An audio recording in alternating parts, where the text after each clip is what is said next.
அன்சார் அலி இவர் திருச்சியிலேருந்து தான் கேட்குறாரு.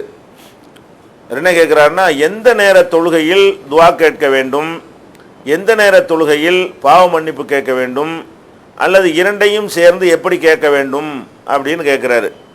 இப்படியெல்லாம் துவா கேட்குறதுக்கு இந்த நேர தொழுகையில் தான் துவா கேட்கணும், இந்த நேர தொழுகையில் தான் பாவ மன்னிப்பு கேட்கணும் அப்படிங்கிற அதில் ரெண்டையும் சேர்த்து கேட்கக்கூடாது, அதில் சேர்த்து தான் கேட்கணும் என்கிற மாதிரியான எந்த ஒரு ரூலும் மார்க்கத்தில் கிடையாது.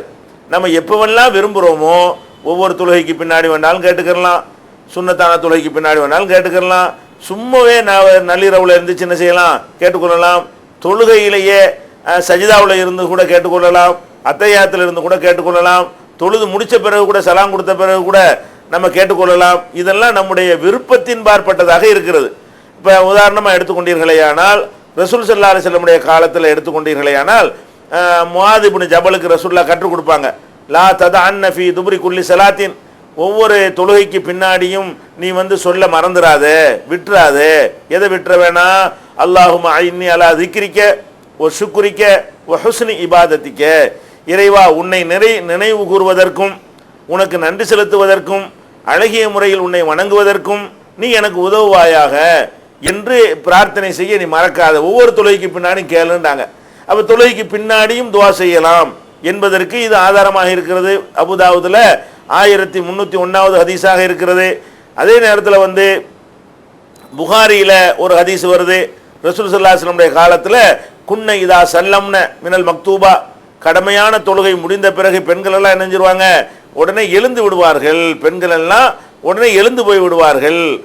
சபத ரசூலுல்லாஹி ஸல்லல்லாஹு அலைஹி வஸல்லம் ஒமன் ஸல்லா மினர் ரிஜாலி மாஷா அல்லாஹ், ஆண்களும் ரசூல் ஸல்லல்லாஹு அலைஹி வஸல்லம் அவர்களும் அல்லாஹ் நாடுற அளவுக்கு உட்கார்ந்துருப்பார்கள். சலாம் கொடுத்த உடனே பெண்கள்லாம் எந்திரிச்சு போயிடுவாங்க. அப்போ சலாம் கொடுத்த பிறகு என்ன இல்லை, துவா இல்லாமலும் போய்கிட்டு இருக்கலாம். அதான் சலாம் கொடுத்த பிறகு விரும்பினா துவா கேட்கலாம், சலாம் கொடுத்த கூட எந்திரிச்சு போறா இருந்தாலும் போய்விடலாம். ஏன், துவாக்கள் எல்லாம் நமக்கு அத்தஹியாத்திலே வந்து விடுகிறது. வேண்டிய துவாக்கள் என்ன செய்யலாம், அதையும் ரசூல் ஸல்லல்லாஹு அலைஹி வஸல்லம் சொன்னாங்க. நீங்கள் அத்தஹியாத்தில் அந்த அத்தஹியாத்துங்கிற அந்த துவா ஓதுங்க. அதுக்கப்புறம் அல்லாஹும்ம ஸல்லி அலா முஹம்மதின் அல்லாஹும்ம பாரிக் அலா முஹம்மதின் அதை ஓதுங்க. அதுக்கப்புறம் கற்று தந்தது அல்லாஹும்ம இன்னி அவுது பிக்க போன்ற துவாக்களை என்ன செய்யுங்க, ஓதுங்க. அல்லாஹும்ம இன்னி லலம்து நஃப்ஸி, இந்த மாதிரி துவாக்களை ஓதுங்க என்று சொல்லிவிட்டு ரசூல் ஸல்லல்லாஹு அலைஹி வஸல்லம் சொல்றாங்க, சும்மல் யதஹய்யர் மினல் மஸ்அலத்தி மாயஷா, அவர் வேண்டியதையெல்லாம் அத்தஹியாத்தில் கேட்கட்டும் அப்படிங்கிறாங்க. அப்போ சலாம் கொடுத்து விட்டு கேட்காம தொழுகைக்கு உள்ளுக்குள்ளே இருந்து நம்ம என்ன செய்யலாம், அத்தஹியாத்தில் உட்கார்ந்து கொண்டு அத்தஹியாத்து ஓதி முடித்து விட்டு சலவாத்தையும் ஓதி முடித்து விட்டு அதுக்குண்டு கற்றுத்தந்த துவாக்கள் இருக்கும்ல, மனப்பாடம் செஞ்ச துவாக்கள், அதையும் ஓதி முடித்து விட்டு அப்புறம் நமக்கு ஏதாவது கோரிக்கை இருக்குமேயானால் நம்முடைய பாவ மன்னிப்பாக இருக்கட்டும், கோரிக்கைகளாக இருக்கட்டும், கடனாக இருக்கட்டும், வேறு எதுவாக இருக்கட்டும், இப்போ ஏற்பட்டிருக்கிற ஒரு புதிய பிரச்சனையாக இருக்கட்டும், அதையெல்லாம் நம்முடைய தாய்மொழியில் தமிழ்ல என்ன செஞ்சுக்கலாம், என்ன விரும்பினதையெல்லாம் கேளுண்டா தமிழான்னு கேட்க முடியும். எல்லாம் நம்ம அரபியா தாய்மொழியாக வச்சிருக்கிறோம். விரும்பியதையெல்லாம் கேளுங்கள் என்று ரசூல் ஸல்லல்லாஹு அலைஹி வஸல்லம் சொன்னதுனால இதுவும் புகாரி முஸ்லீம் போன்ற பல நூல்களில் இடம்பெற்றிருக்கிறது.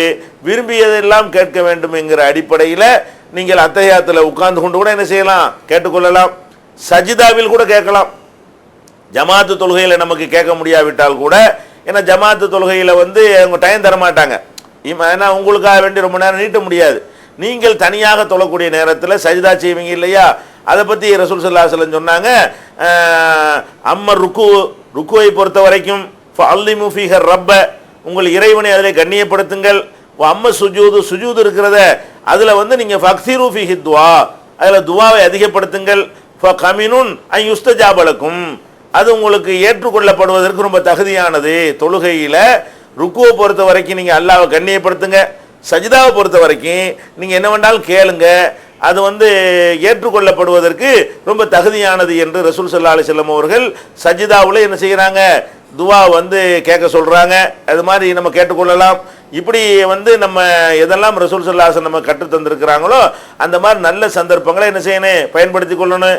ரொம்ப நம்முடைய துவாக்கள் ஏற்றுக்கொள்ளப்படணும் அப்படின்னு நினைத்தோம் என்று சொன்னால், அந்த இரவுல 1/3 பகுதியான உன்னை அல்லாஹ் கேட்போர் இல்லையா, பாவ மன்னிப்பு தேடுவோர் இல்லையா, அப்படி எல்லாம் அல்லாஹ் சொல்கிறான். அதனால இந்த ஏறக்குறைய 3 மணி அந்த மாதிரி நேரம் இருக்குல்ல, அந்த மாதிரி நேரங்களில் இரவுடைய பிற்பகுதி நேரத்தில் சுபுவுக்கு முன்னாடி உள்ள நேரத்தில் எழுந்து நம்ம பிரார்த்தனை செய்யும் பொழுது அது மற்ற நேரத்தில் கேட்பதை விட இறைவன் கூடுதல் கவனத்தோட அதுக்கு பதிலளிக்கக்கூடியதாக இருக்கிறது. இப்படியாக எதெல்லாம் வருகிறோ தேர்ந்தெடுத்துக் கொள்ளணுமே தவிர மற்றபடி இந்த நேரத்தில் தான் கேட்கணும்னு சட்டம் ஒன்றும் கிடையாது.